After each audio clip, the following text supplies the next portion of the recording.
Hola, buenos días. Mi nombre es Diana Stasescu y vengo de la Universidad Jaume I de Castelló. Hoy os hablaré sobre heterodesignación del deseo femenino en la literatura polaca de la segunda mitad del siglo XIX. La figura de lo femenino, desde la crítica literaria feminista, se interpreta como una elaboración cultural dentro de la que el cuerpo femenino es un cuerpo generizado sin posibilidad de reinterpretación. Este ámbito de investigación considera que la literatura funciona como una especie de mitopoiesis que ostenta el poder de crear imágenes, representaciones y valores y naturalizarlos de tal forma que parezcan no construidos. A partir de esta metodología y del enfoque de la literatura comparada, en la presente comunicación analizaré el deseo entendido como la tensión que empuja al sujeto a superar sus límites y realizar la propia trascendencia, en otras palabras, a transgredir. El corpus está compuesto por tres novelas: La muñeca, de Bolesław-Prus, La tierra de la gran promesa y Los campesinos, ambas novelas de Władysław Stanisław Reymont, todas ellas pertenecientes a la tradición polaca y a la corriente literaria del positivismo. Las mujeres estudiadas, miembros de distintas clases sociales, Isabela de la aristocracia, Lucy y Emma de la burguesía y Yagna del campesinado, son víctimas de la mirada castrante de los hombres, que les impone una sexualidad frustrada, enclaustrada en la jaula del matrimonio y desprovista de cualquier tipo de placer. ¿Pero qué es la heterodesignación? Para contestar a esta pregunta me remontaré a Virginia Woolf. Esta autora, mientras investigaba y elaboraba dos conferencias, se sorprendió al descubrir la cantidad de libros que los hombres escribían al año sobre las mujeres y la ausencia del fenómeno inverso.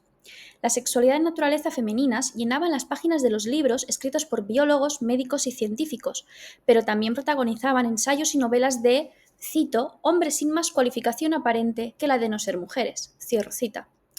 Estos descubrimientos serían ampliados posteriormente y darían lugar a su ensayo más conocido, Una habitación propia, en el que interpreta a las mujeres como espejos dotados del mágico y delicioso poder de reflejar una silueta del hombre de tamaño doble del natural.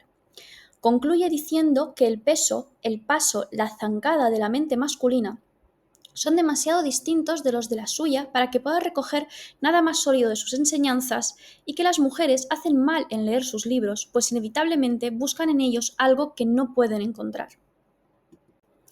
En la misma línea, Simone de Beauvoir negó el eterno femenino y defendió que el sujeto femenino es una construcción teórica ideada en relación con el hombre y representa lo inesencial frente a lo esencial, lo otro frente al absoluto. Por tanto, los mitos creados para resumir la existencia de las mujeres en una categoría estanca y única como es el eterno femenino pretenden marcar como incorrectas las conductas de las mujeres de carne y hueso que no se corresponden a ella. Muchas otras teóricas feministas reflexionaron al respecto, como Ana María Fernández, Judith Butler, Lucía Guerra, entre muchas otras. Pero nos detendremos brevemente en Celia Amorós, la filósofa española que acuñó el término heterodesignación precisamente para determinar esta colonización de la identidad femenina, la construcción del sujeto femenino desde la mirada masculina. Carolina Herrero Sell, en su libro La heterodesignación en la novela española contemporánea, 1975-2015, define este fenómeno como, cito, la fórmula heteropatriarcal que produce las identidades femeninas en el relato literario en función de los valores masculinos de dominación. Cierro cita. Ahora pasaré a hablar del positivismo polaco. Este no fue un movimiento puramente científico o filosófico, sino también social y político, hecho que lo distingue de otros movimientos similares. La visión positivista de los polacos estaba marcada por el agnosticismo, el anticlericalismo, el liberalismo, el utilitarismo y el deseo de alcanzar la felicidad a través del trabajo, el conocimiento y la educación, pero también estaba caracterizado por el inicio del sindicalismo y el florecimiento de la filosofía marxista, el movimiento socialista y el optimismo utópico. La primera novela analizada, La muñeca, es una de las novelas más emblemáticas de la literatura polaca. Ambientada en Varsovia durante el periodo de las particiones de Polonia, la historia sigue a Stanisław Wokulski, un hombre de origen humilde que logra amasar una gran fortuna con tal de pretender a su amada. A lo largo de la novela, Wokulski se debate entre su aspiración de ascender socialmente y su amor obsesivo por Isabela Łęcka, una aristócrata despreocupada y distante que representa la decadencia de la nobleza polaca.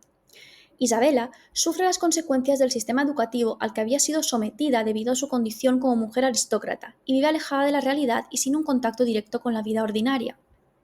Proust denomina este mundo de la protagonista como el mundo de la eterna primavera, en el que todo es organizado de tal manera que proporcione placer y entretenimiento.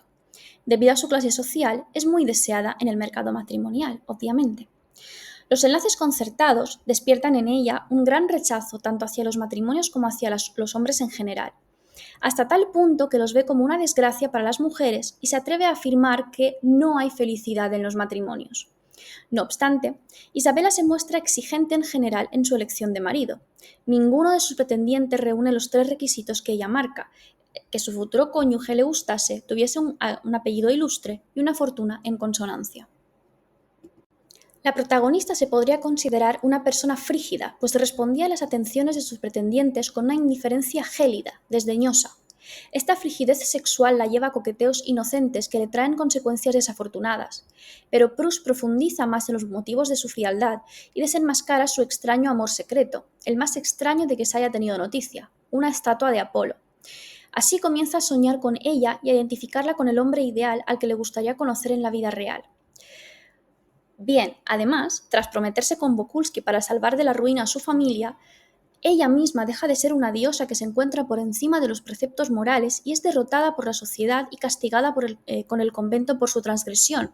Esa transgresión consiste en coquetear con otros hombres después de haber aceptado el cortejo de uno de ellos. Para Isabela, realizar su propia trascendencia consiste en escapar a las normas conductuales rígidas que la sociedad les impone a las mujeres. Solo consigue salir de su inmanencia a través de estos coqueteos inocentes que os comentaba, pero esa actitud no le es permitida una vez prometida con un hombre. Isabela es el centro del deseo de Wokulski, pero su propio deseo es prácticamente inexistente y está profundamente condicionado por las expectativas de su clase social y los hombres que la rodean. La novela explora cómo Isabela es más un objeto de deseo que una agente activa con sus propios deseos. Su reticencia a corresponder el amor de Wokulski y su fijación con una vida aristocrática idealizada subrayan cómo su deseo está configurado por los valores de la nobleza decadente. En este sentido, cualquier inclinación que Isabela pudiera tener hacia la autonomía o un deseo fuera de lo normativo sería visto como una transgresión. En cuanto a La Tierra de la Gran Promesa, esta es una novela que captura el auge industrial de Łódź, la tercera ciudad más grande de Polonia en la actualidad, aunque en la novela la vemos durante el siglo XIX. Esta obra muestra el capitalismo amoral, con situaciones tan surrealistas como que la muerte de un trabajador por culpa de una máquina no provoque la detención de la producción, aunque esta situación tampoco nos resulte tan extraña en la actualidad. O la quema de fábricas en bancarrota para cobrar los seguros. Por lo tanto, en este ambiente las personas pierden su humanidad, y cito: «Aquí es usted una máquina como todos nosotros, de modo que cumpla solo con sus obligaciones. La fábrica no es un lugar adecuado para los sentimentalismos. La fábrica...». Cierro cita. Este es el entorno en el que se desenvuelve el protagonista, Karol Borowiecki. Se trata de un personaje muy interesante desde el punto de vista del tema tratado, puesto que desempeña el rol del seductor, conocido por sus conquistas entre las mujeres casadas, prometido con una joven humilde de su pueblo de origen y empujado a coquetear con la hija de uno de los magnates de la industria. Su amante actual es Lucy, una judía bellísima, casada con un anciano de aspecto semítico. Es ella la que persigue al don Juan y se entrega sin vacilaciones desde el 4.º capítulo. Carol la conocía desde hacía 2 años, pero nunca le había prestado una atención especial, demasiado absorbido como estaba en sus devaneos con otra señora. Pero sus amoríos no serán fáciles, y ya desde el principio a él la relación le pesaba como una roca y hacía que la vida le resultara una pesadilla. Tanto la odiaba a ella, a su belleza y a su amor. A diferencia de las novelas de adulterio al uso, la infidelidad de Lucy no es castigada por su marido, a pesar de recibir una carta que detalla los encuentros de su mujer. Él decide hacer oídos sordos a las acusaciones tras enfrentar a Borowiecki y recibir su negativa. También Emma, la amante anterior, es rechazada y criticada por la sociedad debido a sus escarceos con el protagonista, pero acaba siendo aceptada de vuelta por su marido. Desde este punto de vista podemos observar que, aunque no reciban castigos por su comportamiento, las mujeres en estas dos novelas, en esta novela, son tratadas principalmente como símbolos de estatus o herramientas para los fines de los hombres. Sin embargo, cuando alguna de ellas intenta ejercer su deseo fuera de los límites impuestos por el patriarcado, esto se percibe como una amenaza. Un ejemplo notable es el personaje de Lucy. Aunque ella busca una relación más profunda con Carol, su deseo de salir de su rol puramente utilitario es desestimado. En este contexto, cualquier intento de las mujeres por reclamar su agencia y deseo propios es una forma de transgresión y es inmediatamente sofocada o ignorada por la estructura masculina del poder. En cuanto a los campesinos, no podemos hablar de un argumento único, puesto que Raymond ha sido capaz de pintar un cuadro completo de la vida del labriego polaco, con sus miserias, luchas, rivalidades, pasiones y sufrimientos. Se trata de una novela repleta de descripciones exhaustivas del paisaje y de los personajes, un estudio de la mentalidad de los aldeanos y de su relación con la tierra. Por ello, es la lección idónea para observar cómo los campesinos veían el adulterio, cómo reaccionaban ante él y cuáles eran las consecuencias habituales para las mujeres adúlteras en el campo. Toda la narración se enlaza en torno a la familia Borina. El padre de familia, un gospodars, es decir, un campesino proletario, viejo, se casa a instancias de otros miembros de la sociedad con la bella Yagna Dominikova, solicitada por la gran mayoría de los hombres del pueblo, incluido el hijo casado de Borina. Yagusia, después de superar el miedo que el cura le había infundido con respecto al adulterio, acaba entregándose a su hijastro Antek, dando así paso a un sinfín de desgracias propias y ajenas. Yagna es altamente elogiada en el pueblo por su belleza, pero también se pone en duda su buena reputación, pues muchos piensan que se pasa el tiempo buscando a quien podría invitar a dormir en su lecho de plumas, un mozo bien formado. Pero Borina hace oídos sordos a estos rumores y, a pesar de sus 60 años y las 19 primaveras de Yagna, decide casarse con ella. Incluso antes del matrimonio existe una atracción entre madrastra e hijastro, pero esa persecución no se detiene después del casamiento, a pesar de los intentos de ambos. Cito: Yagus iba a ser su madrastra, casi su madre, y esto no podía ni debía ser. Sería un pecado, sí, un pecado. Le asustaba solo el pensarlo. Hora tras hora sentíase morir presa de un inexplicable terror, como temeroso de un horripilante castigo de Dios. Cierro cita. Pero sus recelos no durarían y, empujada por sus impulsos naturales, por el aburrimiento y por la repulsión que su esposo empezaba a despertar en ella, acaba cediendo a las insistencias de su hijastro y dejarse llevar por su deseo. Durante toda la relación entre ambos jóvenes, Yagna compara a Antek con un dragón y sus encuentros con un fuego abrasador.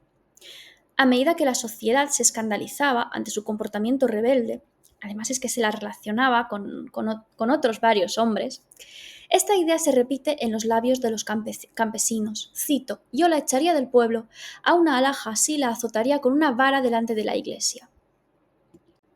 Sin embargo, no es hasta después del arresto de todos los hombres del pueblo y el despilfarro del alcalde, presuntamente por culpa de ella, cuando los ciudadanos deciden que ha llegado el momento de castigar a Yagna por atraer tantas desgracias sobre la villa. Así comienza la última humillación sufrida por la protagonista. Cito: habría que dejarla en cueros para azotarla bajo los pórticos con una vara.